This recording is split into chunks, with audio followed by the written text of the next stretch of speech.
Hi guys, and for today's video, another 3 cakes po ang ating gagawin this time.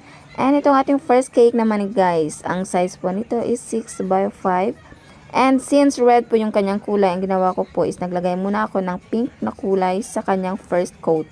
Ayan, para maliit na frosting na lang po yung ating lalagyan ng red, at saka yun na lang po ang i-apply natin para hindi na tayo masyadong magasto sa food color guys. Kasi pag dark color, yan po ang ginagawa ko, naglalagay muna ako ng light colors at saka ako mag final ng dark color. And ayan na nga po ang ating first cake for today. And our second cake naman guys, ito po ay 2 tier. And ang size po nito is 4 by 4 and 8 by 4. Ayan.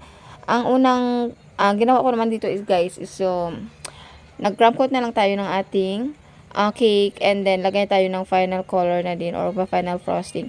And this time yung ating cake naman guys is white and red lang siya since Marlboro naman po yung kanyang theme. And naging kasi sa atin si ma'am ng sample ng Marlboro cake, and yan po ang sinend ko, isa sa mga nasend ko, and ayan na din po yung design na kanyang napili. And yung ginawa nating mga cigarettes dito guys na stick is ano lang siya, made of fondant, and yung kanyang name din po is naka-fondant din po yan. And yung sa top lang niya ang naka-printable toppers, and then yung logo ng sigarilyo. And ayan na nga po ang ating second cake for today's video.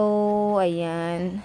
Simple cake lang naman sila guys. Pero mas maganda kasi pag simple cake, diba? Hindi masyadong maraming mga designs. And yung last cake po pala natin, ito naman po guys is ano lang din ito, yung size ito is 4 by 2.5, and ito nga po yung tinatawag natin na bento cake.